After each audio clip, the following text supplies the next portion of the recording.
I was tempted to share with you what the Lord's done in my 60 years. In my ministry, I've shared the gospel with the lowest people, if you want to call them that, down and outs, to senior royal. So the Lord has used me wonderfully, but I thought I wasn't going to. That's kind of boasting, so I'm not going to share that with you. I'm going to show you how my life began with Christ. I've been a Christian 60 years. I'm 87 now, and my life before I came to Christ at 26 was, you're going to find it hard to understand it, but it was quite mental torment, really, because you're not old enough, any of you, to remember the things I can remember. As a child, when I was 3 to 3.5 years old, my very first memories of life is a war zone. And I mean a war zone. I'm telling you this because I want you to understand what the Lord has saved me from. Because I don't think I would have been alive much longer than about 30 if I hadn't been saved. I was in a war zone, and just very, very briefly, my father worked for Bristol Airplane Company, because he was called to Bristol Airplane Company. He was a clever man, my dad, a dear man. And we lived at Bristol in Filton, and my dad was buried alive for so few days, and my memories of that time, which lasted for about 2 months, with the German bombers blasting that particular part of Bristol, because I lived near the airfield, Filton. And it would take me a long time to tell you my testimony. I'm going to try and do it very shortly and briefly. My earliest memories of life are being in a gas cupboard under the stairs with my siblings and my mother, with terrible racket and din and things outside of our house being blown up and things. And then our house got blown to pieces, and my brother was damaged by shrapnel, and I spent a long, long time in and out of an air raid shelter, which is only a 6 foot by 4. And we lived in that for quite a while. And I was known to be a child that thought a lot, and I am, and I do think a lot. And I used to watch these German aeroplanes that looked like a black cloud, and drop what we call Molotov cocktails, lighting up the area. There are many things I could tell you worse that the things are bad. But I won't go on about it. That's basically my background, partly when I began. I remember my mother, my brother and myself. My brother's 14 months older than mine. He's a dear, dear man, my brother. He looked after us like a little dad when my dad wasn't around. But it was my brother and myself and my younger ones in the pram, my mother pushing a pram around Bristol, and that's all she had. No home, no anything at all. So I'm just telling you this because I'm sobering things up a bit here, because the Lord deals with real people. I'm hoping my testimony may help somebody somewhere whose world has dropped out. I know that experience, not just as a young child, but other times. So I remember those kind of things, and they're my very early memories. They're my first memories of my life. I don't know any other memories than that, except when I was growing up, of course. And we moved down to Cornwall from Bristol. My dad eventually got down as well. He's a very unwell man, but we got down and we lived in a cottage. We had nothing else. We had no water, no lights, no heating, no toilets, nothing. I'm telling you, this is not to make you sad. I'm trying to tell you what the Lord saved me from, because this had an effect psychologically on my mind. And also my brothers and sisters as well. They were quite affected in some ways. And so we was extremely poor. And I had also hardly any education at all, basically. I used to wander off from school sometimes, what they call school. But because we were poor, we was sort of discriminated against, basically, I think, to be honest. And my mum and dad, they were lovely people, very, very good people. And I don't honestly know how they cope. People talk about poverty today and they're walking around with their mobile phones in their pockets and things. But I can tell you, in those days, there was hardly any food. There was no heating, no lights, no nothing. It was an old Cornish range that leaked because it's holes in the walls. Anyway, that was my childhood. That's how I was brought up. And my mum and dad did what they could. But bless them, they did not teach us anything about the scriptures. There was no scriptures allowed in my house. God would not be mentioned. They were not bad people. They were lovely people. They worked their socks off. I don't know how they managed, but they did it somehow. They brought us up and helped us to be healthy. My mother would give us food to eat when she couldn't eat herself. Right, so they're good people, but because of their background, I'm not going into that, a Bible was not allowed in my house. So, basically, I grew up with a fear. I wasn't a wimp. I was very, very strong physically. And I can tell you a few things I did when I was in the services that would make you know I was very, very fit, but I might be boasting. I won't do that. But I was fit physically, very fit physically. But it had an effect on me where I was a rebel. And I always had this feeling of great fear that somebody was trying to persecute me. Somebody was trying to of course, it was because of the Blitz, I suppose, looking back on it. I'm making you very sad. I hope not, because it will end nice. But that's how I was. I'm trying to get you to understand my psychic. So it was like the Lord, you can show what this dear Lord of mine done for me for 60 years. And he gave me a great ministry. I could tell you about my ministry. I could tell you things you'd think I was exaggerating. I'm going to tell you how the Lord saved me in a minute. Anyway, I had this fear, this dread. I always had like somebody was hunting me. I had this all my life, but it did not make me a wimp. I wasn't a wimp. People were frightened of me.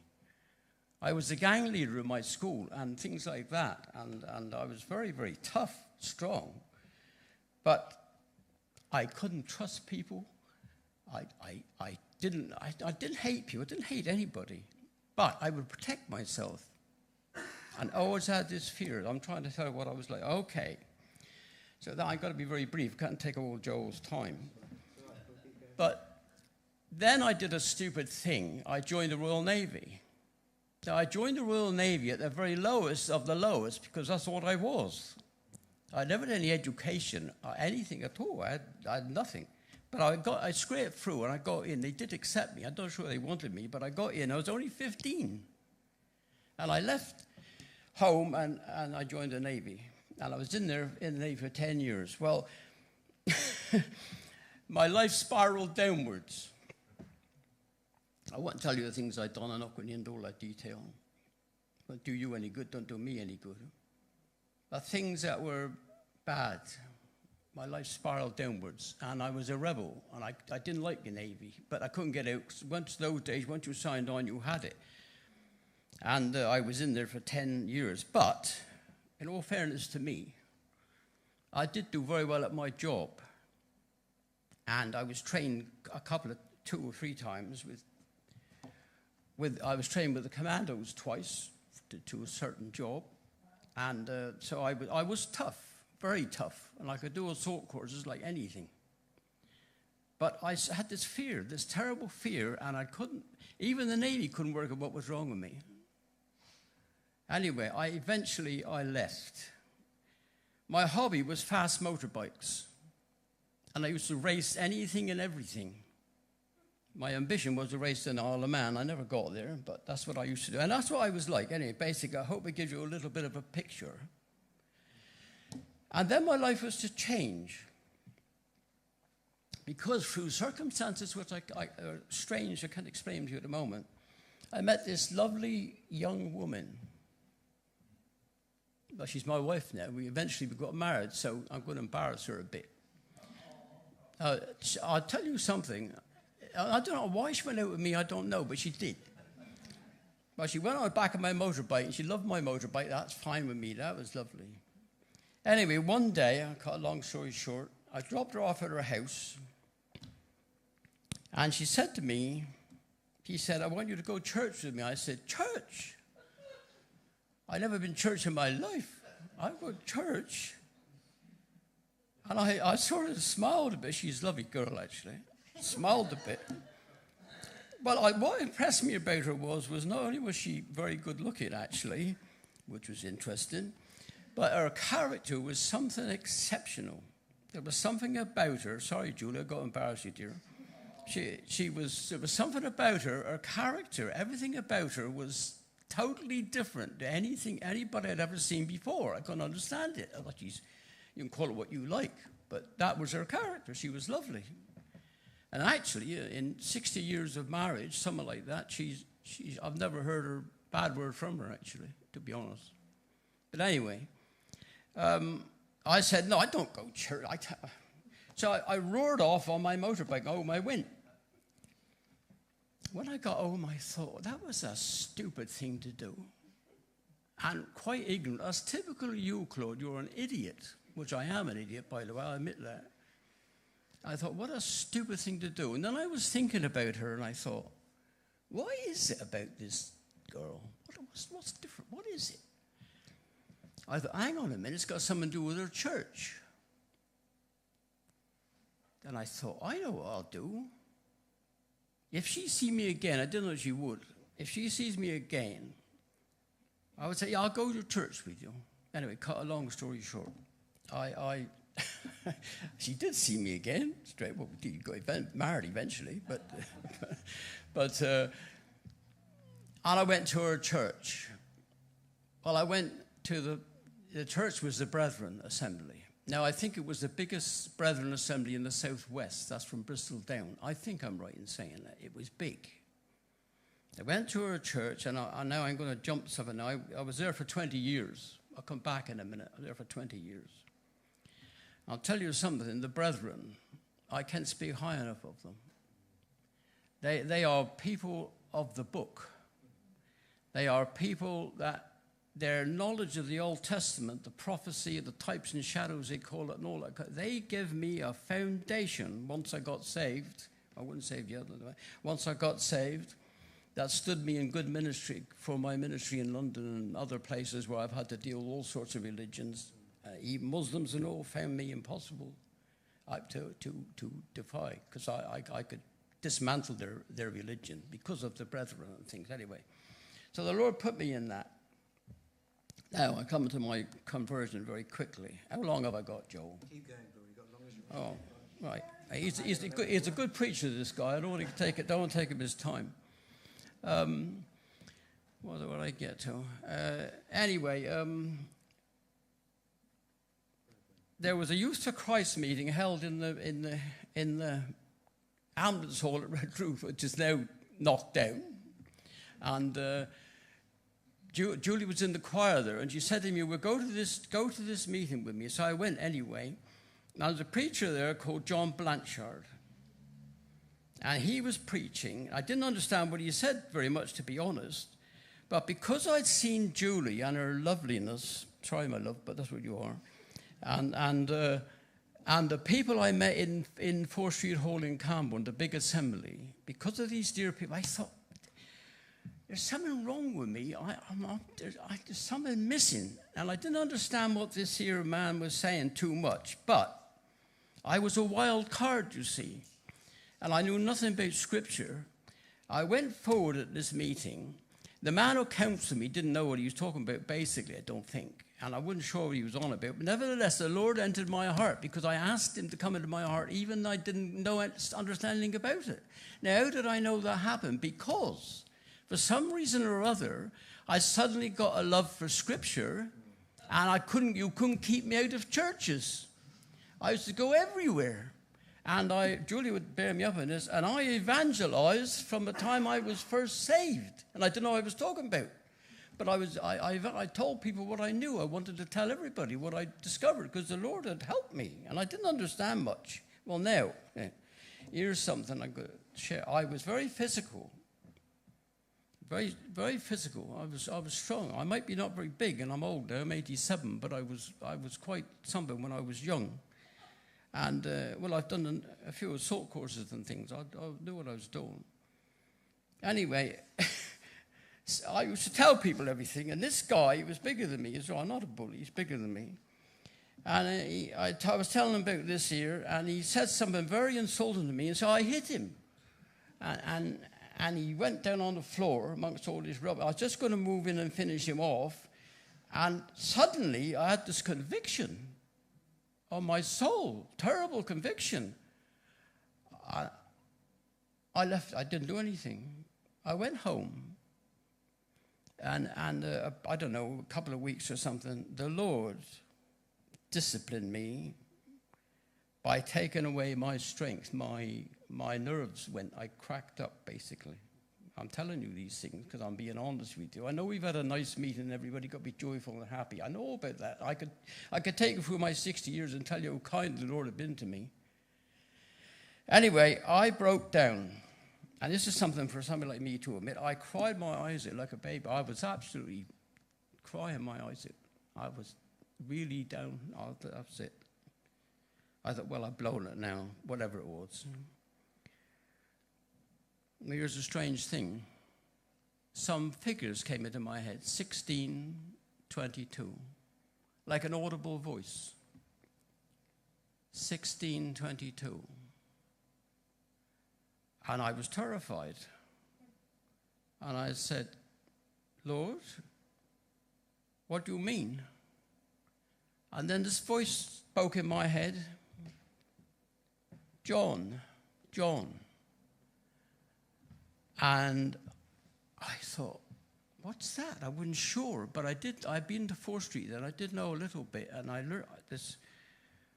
I thought, this must be the Gospel of John.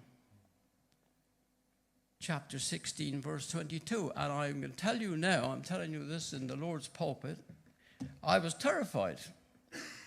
I thought the Lord had spoken to me. And I was afraid to turn open the scriptures. But in those days, I used to read the scriptures on my knees. That's what I used to always read on my knees, reading the scriptures. Because to me, the scriptures not academics. That's in it. But the scriptures to me are a living oracle. That's what they are. Academics comes into it. I go into all that. I do know a bit about that these days as well.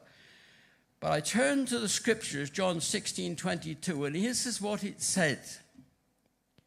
Ye now therefore have sorrow, but I will see you again, and your heart shall rejoice, and your joy no man shall take from you.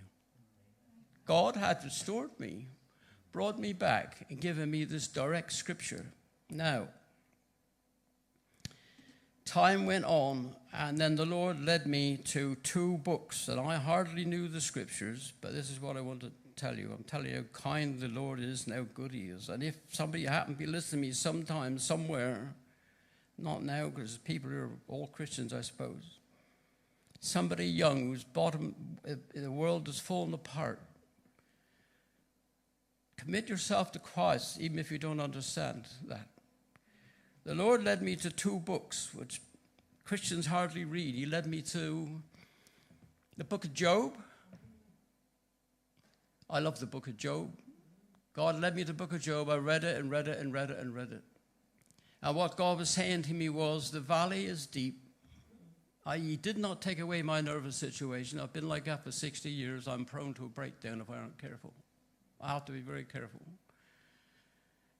He took away my strength, but he said, I am your keeper. No matter how deep the valley is, you will come through it. I will look after you. Now, I can say to you, I've had about 4 of these big, dark depressions in my life, maybe more. Julie, my lovely wife, she's been with me and helped me all the way through my life. But the Lord, I could keep you all evening and tell you how the Lord has spoken to me directly from his word in my dark valleys. It's not all bubble and joy in Christian life. I find that it's a battle. It's a warfare. But there are mountaintops. I could tell you about the mountaintops I've had, but I haven't got time here tonight. But I could tell you they're wonderful times. And he led me through and then he led me to this beautiful book of Hosea. Not many Christians read it. I have read it and drunk it in because the Lord gave it to me. And this is why he gave it to me, because I was such a horrible man, and I still am in some ways. I don't like myself one bit. The Lord was showing to me, because in this book, God used my preaching a lot over the years. So I've got to be careful I don't start preaching. But in this lovely book, God is talking about his adulterous wife, Israel. And one of the things he says is this. He says, I will hedge up her way with thorns so she can't go left, right, backwards, or forwards. And thorns are a painful thing. And God was saying to me, he loves me even though I am what I am. This was Israel, the adulterous wife, but God loved her. And he said, he hedged her in with thorns. Sometimes God's hedged her in so you can't go left nor right or back or forward. Why? I'll tell you in a minute why. Then he said to Hosea to tell Israel he will pull her into the wilderness. Why? Why the wilderness, Lord? Why these thorns? Why all this problem? Because the RSV says, and I'm no fan of the RSV these days, I was then, but the RSV says that he might speak tenderly to her. God was showing me this. There would be trouble. Yeah. He weakened me. I'm glad I look back over my 60 years that he did weaken me, like Paul's thorn in the flesh. I'm glad, because in those times I could tell you the valleys I've been in and how the Lord has directly spoken to me and kept me going. Anyway, I could tell you a lot more.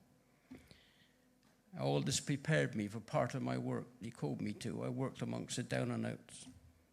Partly, that's part of it. And I preached 3 or 4 times a week for half an hour a time to a congregation of 80 to 120 down and outs, 3 or 4 times a week. Men who were alcoholics, drug addicts, and so on. But because of my problems, I could speak to them. One man said to me one day, he said, Claude, he said, how is it that you say that you wouldn't be alive if Jesus did not save you? He said, was you ill or something? Or did he heal you? I said, no. I would have took my own life. And when I said that to him, he looked at me, and I knew I stood where he stood. So I could understand him. I could tell all these stories if I wanted to. But the Lord has been so good to me. It kept me all these years. So I'll finish now. I won't take up more time. But my friend, one of the people I knew, used to be a great evangelist. And he used to say, I come from the guttermost to the uttermost.